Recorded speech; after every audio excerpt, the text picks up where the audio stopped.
नीच करायला जर तुम्ही गेलात ना, मराठ्यांचे पोट्टे गाबडे सुद्धा सोपे नाहीत. मग मित्रांनो, नवनाथ वाघमारे याच्या विधानानंतर मनोजदादा जरांगे पाटील काही महत्त्वाच्या सूचना मराठा समाजासाठी देत आहेत, ज्या अत्यंत महत्त्वाच्या आहेत. पूर्ण व्हिडिओ पहा. एका पक्षी आहे जो अन्याय करतो त्याच्या विरोधात असे चवताळून उठले पाहिजेत मराठी. मग काय असतं बघा, आम्ही कधीही, मी इतका बोलतो पण कोणाच्या लेकी बाळीवरती कधी बोललो नाही, महिलांवरती आणि गोरगरीब समाजावरती बोललो. मी इतका बोलतो की प्रचंड, पण मी कधीच हिंदू असल, मुस्लिम असल, बौद्ध असल, कुठल्याच जातीतल्या लेकी बाळीला कधी बोललो नाही, कधीच बोललो नाही. आणि गरीब समाजाला सुद्धा बोललो नाही, नेत्याला बोललो नाही. पण मराठ्यांच्या लेकी बाळीवरती जर कोणी बोलणार असेल, 100% ती घुरट पैदाश, 100%. कारण ज्यांच्या तोंडातून लेकीबाळींबद्दल असं येतंय जाहीरपणानं मीडियावरती, 100% ही वड्या वगैरेची चावला. खूप खूप जणांनी ही केलेली, आणि ते अंदाजे तसं दिसतंय. पण प्रत्येक माणूस बोलायला लागला की ते हातात हात देण्याऐवजी अगोदर ढुंगण पुढं करतो. म्हणजे ते दिसतं बी, काहींच्या बनकटात दम असतो, याच्या ढुंगात दम. त्याच्यामुळे ते दिसतंय पण तसं. म्हणजे आता कसं आला असं ते समजून घ्या. ही प्रकार करणाऱ्या अवलादी, समाजात दुही निर्माण करणाऱ्या अवलादी आणि समर्थन करणाऱ्याच्या त्याच्यापेक्षा बेकार फायदाशी, त्याच्यापेक्षा बघा.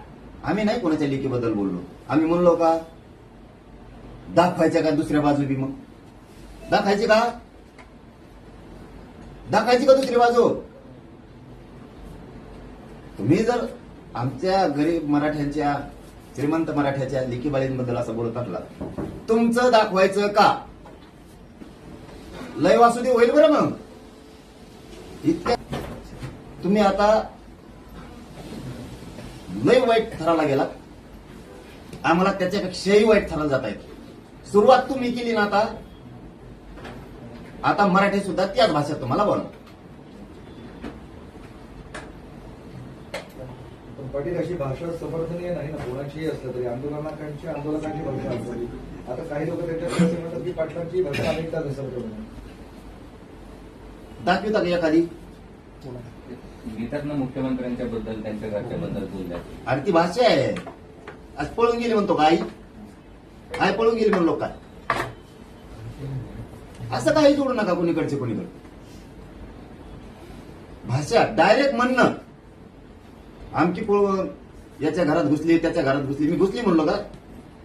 तुम्ही जो प्रश्न विचारला मी म्हणलो त्याच्या दुसऱ्याच्या घरात घुसली, असं नाही. मी जे बोलतो ते नेत्याला बोलतो, आया बहिणीवर बोललो नाही ना त्यांच्या. अशी पळून गेली, घरात घुसली, ही भाषा नाही करत आम्ही. लेकीबाळीला कोणाच्याच ओबीसीच्या दुखवलं नाही आम्ही कधी, कधीच नाही. माणसाला, नेत्याला तर बोलणारच ना. तेही कित्येक वेळेस बोललेत मला, माझ्या समाजाला पण उत्तर दिलं की मी त्याच्यावर. दाखवा तुम्हीच बाईट आहेत का नाही तुमच्याकडे. ते कित्येक वेळेस तरी बोललेत, असाचे तसाचे, कित्येक तरी. काही काही न सांगण्यासारखं सुद्धा आहे. माझ्यावर बोलले. पण तुम्ही आता लेकी बाल्यावर बोलणार असलात, आता सुट्टी नसती, आता सुट्टी नसती.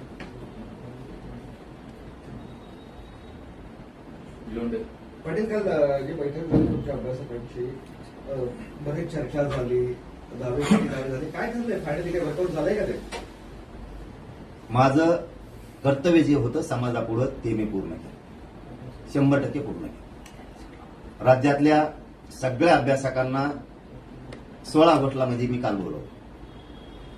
29 ऑगस्टला उपोषण करायचंय. पुढचे जे आर कसे काढायचे, मागच्या काढलेल्यात काय सुधारणा करायची का, काय काय करायचं, याच्यावरती माझं कर्तव्य मी पार पाडलं. उद्या मला मराठा समाज म्हणला असता की अभ्यासक हमेशा विरोधात बोलते, की हमेशाच म्हणतात आमचं ऐकून घेतलं नाही, आम्हाला दुरुस्त्या सांगायच्या होत्या ते ऐकून घेतल्या नाही, जे आर चुकीचं आहे तर दुरुस्त करा, असा करा, हे आम्हाला सांगायचं होतं. जरांगे पाटील आम्हाला बोलून देत नाही, बोलविलं नाही, म्हणून निवांत 16 तारखेला या म्हणून सांगितलं होतं. महाराष्ट्रापुढे दिसलं यांना गोरगरिबाशी एकनिष्ठ राहायचं नाहीये. यांना फक्त मराठ्यांच्या विरोधात मराठ्यांचेच असून काही अभ्यासक समन्वयक फक्त यांना बोलायचंय. हे सिद्ध झालेलं आहे. त्यामुळं आता इथून पुढं किमान त्यांना आता मराठ्यांच्या प्रश्नाविषयी बोलता येणार नाही. कारण त्यांची एकनिष्ठता पक्षाची एकच समाजाची आहे. हे आता मराठा समाज समोर उघड झाले. मराठी सरळ म्हणणार आहेत. आता तुम्हाला बोलवलं होतं, आले नाही. जे आले त्यांना जे विचारलं त्याची उत्तरं का नाही दिली.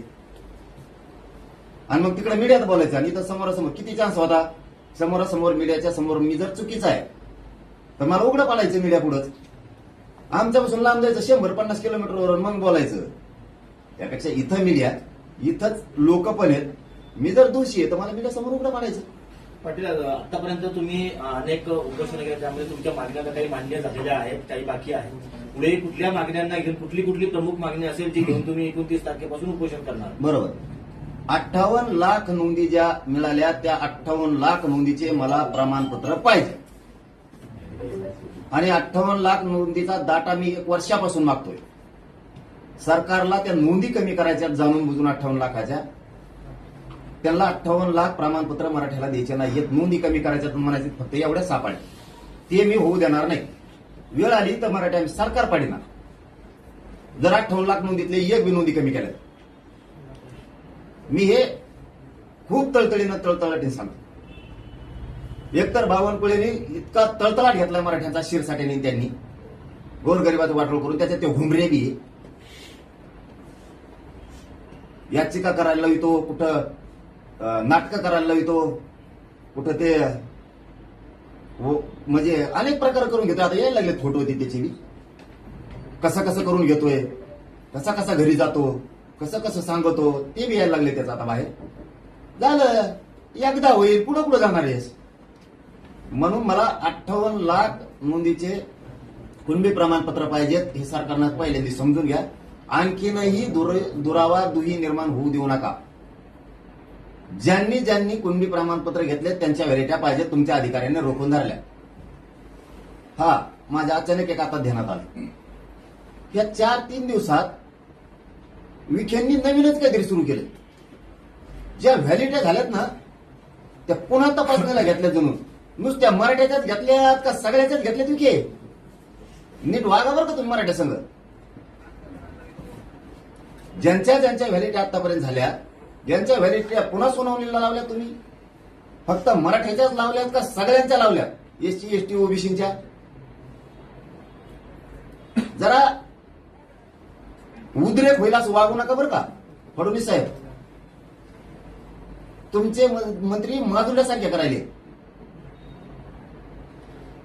तुम्ही लय दूषित वातावरणास वागू नका. तुमच्याविषयी इतकी खतखते सरकारविषयी, विद्यार्थ्यात, व्यापारी वर्गात, व्यावसायिक लोकात, शेतकऱ्यात, दलित मुस्लिमात, मायक्रो ओबीसीत, आदिवासीत इतकी भयंकर चीड आहे तुमच्याविषयी. तुम्ही लोकांना चिडू नका. विनाकारण असे त्रास देऊ नका. कवाची हातातून निष्ठून जाईल सत्ता माहीत पण नाही होणार.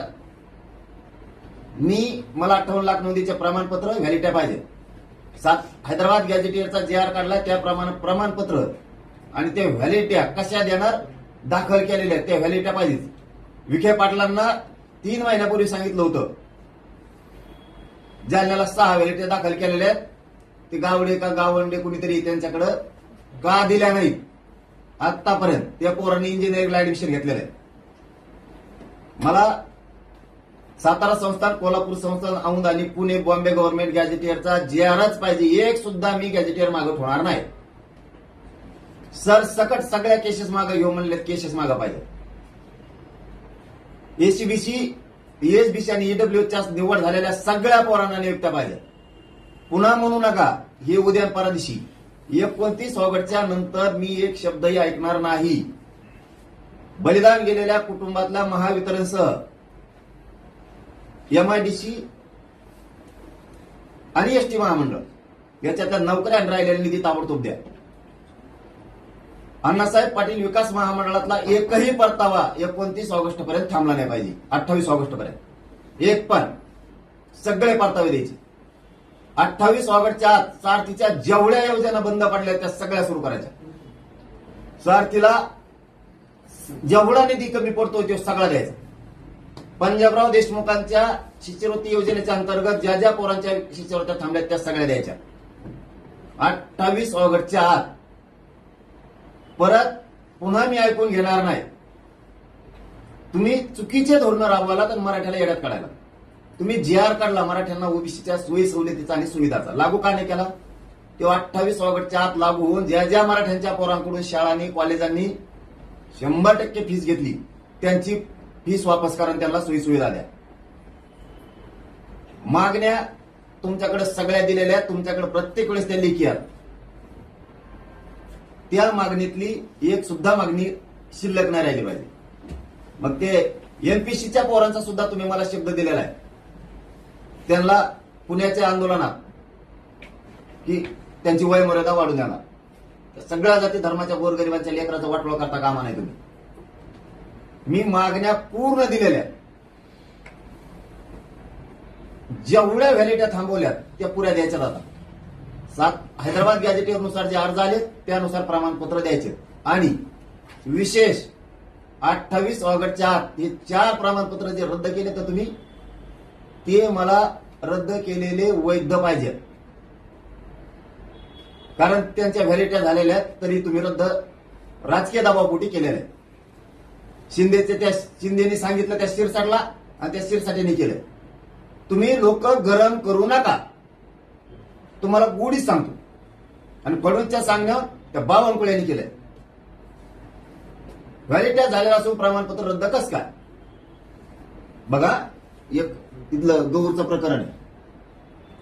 तिच्या चुलत्याचं कुणबी आहे पुढे लिहिलेलं आणि खाली नुसतं कू आहे. काल सांगितलं मी तुम्हाला, ते म्हणतो वरचं कुणबी आहे बरोबर आहे, पण हे खालचं तुमच्या खाली कुठे डॅश डॅश मारलेले असते सदर म्हणून. तर कुचं पुत्र होतं, कुलकर्णी होतं, या अधिकारी. मग कुणबीच्या वर फक्त गु गु गु गु गु लिहिलेले. त्याचा अर्थ काय काढणार आहे अधिकारी? मराठ्यांविषयी किती नीच पातळी असावं. पण यावेळेस आरक्षण गाड्यानं तुम्ही आता मराठ्याच्या प्रत्यक्षाला हात घातला ना. आरक्षण एक दिवस लेट, पण 29 ऑगस्टच्या नंतर आम्ही सरकारची जिरविणारच आता, हो दे का व्हायचं. मग काही सूचना केल्यात का कालच्या तुमचे जे अभ्यासक आले होते त्यांनी त्या हैदराबाद GR मध्ये GRच्या दुरुस्तीला? काय असते केंद्र सरकार? माझं कर्तव्य मी इमानदारीनं पार पाडलं. माझ्या समाज संभ्रमित होता, जसं आता सरकारनं 4 प्रमाणपत्र रद्द करून संभ्रमित केला होता, तसं यांचं असं म्हणणं असायचं की GR चुकला, आमचं ऐकलंच नाही, आम्हाला बोलून दिलं नाही, आम्हाला वाचूनच दिला नाही. ठीक आहे बाबा, चुकलं तर चुकलं. 1 वर्षाने तुला बोलून घेतलंय, सांग काय दुरुस्त्या करायच्या. नाही केल्या तर मग मला बोल. नाही ते नाही आता, नाही आता का नाही हे तुम्ही मला बिनत कशावर बोलता? GR चुकला, प्रमाणपत्र मिळालं. मग तुझ्या डोक्यात काय आहे? त्याने प्रमाणपत्र मिळते ते मला सांग. मी काढलेल्या GRने प्रमाणपत्र मिळत नाही तर तुझ्या मनाने कसा काढायचा? मग ते मिळतील ना, एक सांगा ना. मग मराठ्यांपुढं हे सिद्ध झालं आता की हे लोक जरांगे पाटील इमानदारीनं काम करतोय, फक्त यांना करून द्यायचं नाही. कारण हे कोणाच तरी ऑफिसला आहेत, शिंदे साहेबाच्या तरी ऑफिसला आहेत, फडणवीस साहेबाच्या तरी आहेत, अजितदादाच्या तरी आहेत, विखे पाटलाच्या तरी आहेत. हे कोणाच्या ना कोणाच्या तरी दारात आहेत. तसे यांचे फोटो आहेत सगळ्यांचे. काय तर शिंदे साहेबाला भेटून आले, मग उपोषणाला बसली. काय ना शिंदेचं ऐकून शिरसाटणी बसले. शिरसाट मराठ्यांचं वाटोळं होण्यासाठी तो प्रयत्न करशील बाबा. सत्तेचा आनंद लय दिवस नसतो, निवडून आणायचं, गोरगरिबाच्या हातात हे हिसरायचं नाही कवाच. हो, आज तुम्ही शायनिंग करणार, तुम्ही माजुड्यासारखं आंदोलन उभा करणार, बोलणार, पण त्याच्यानंतर तुम्ही आज काय बदला घेतायत मराठ्यांचा मला नाही माहित. आंदोलन मराठ्यांच्या विरोधात उभा करून पाठबळ देऊ, पण हेच लोक पुढे त्या पदावर कधीच येऊ देणार नाहीत. इतके अपमानजनक पाडणार, मग तुमचे झाक उघडत. त्या टायमाला आपण चिल्लर चाळे करायला गेलो, त्याचं माझं काहीच नाहीये. तरी शिंदेचं ऐकून त्याने आंदोलन उभा केलं. मराठ्यात फूट पाडली, ते जाऊ द्या, ते बघतो मी. निवडणुका येणारच आहेत, जाणारच आहेत, ते बघतो. टायमाला मी बी ते खुनशी आहे, मी बरोबर करतो. माझं सरळ म्हणणं आहे की मराठा समाजाचे काही समन्वयक आणि काही अभ्यासक जी आटापिटा करतायत ना, हे बदल, हे चुकीचं, हे झालं, हे त्या झालं, बोलल्यावर येत नाही, त्याच्यामुळे खुर्च्या काय ठेवल्या. पोरांना बसू दिलं नाही, मला बसू नका कुणी. परत म्हणते गज भरलं होतं. ते बोलावर येत नाहीत, 50-100 किलोमीटर लांब जातात आणि मग इवळत येत. मराठ्यांच्या डोक्यात आलं, हे लोक काही अभ्यासक समन्वयक मराठ्यांची एकनिष्ठ नाही, अजिबात एकनिष्ठ नाही. हे पक्षाशी किंवा कोणाशी तरी एकनिष्ठ येतं. जरांगे पाटील निष्ठेने समाजाचं काम करतो, याला फक्त आडो पडायचे आणि जरांगे पाटलाला बदनाम करायचे. आता मी विचारलं ना तुम्हाला, जनतेसमोर, मीडिया समोर, आंतरवालीतल्या एवढ्या मोठ्या हजारो लोकात, की सांगा काय दुरुस्त करायचे. सगळ्याला बोलू दिलं, काही नाही, फक्त आडवं पडायचं, काही नाही यांच्या डोक्यात. तरी आम्ही सन्मान केला, सन्मानजनक सगळं ऐकून घेतलं, तेही वापस गेले. मी पण इकडे आलो, पण मला ते गरजेचं होतं. 16 तारखेला दिल्या टायमावर माझं दुखत असून मी दिलेल्या वेळेस अभ्यासकांचा अपमान होऊ नये म्हणून तिथे गेलो. कशाला बोंबाल तरी, मला काहीतरी मी समाजाला देता आलंय म्हणून. तुम्हाला आयुष्यात काय देता आलं नाही तर किमान नाव दे. मित्रांनो, हे होते मनोजदादा जरांगे पाटील. तुर्तास मी यावर भाष्य करणार नाही, नंतर बोलेल. आपलं मत नक्की कळवा. रामकृष्ण हरी. जय जगद्गुरू, जय शिवराय, जय भीम.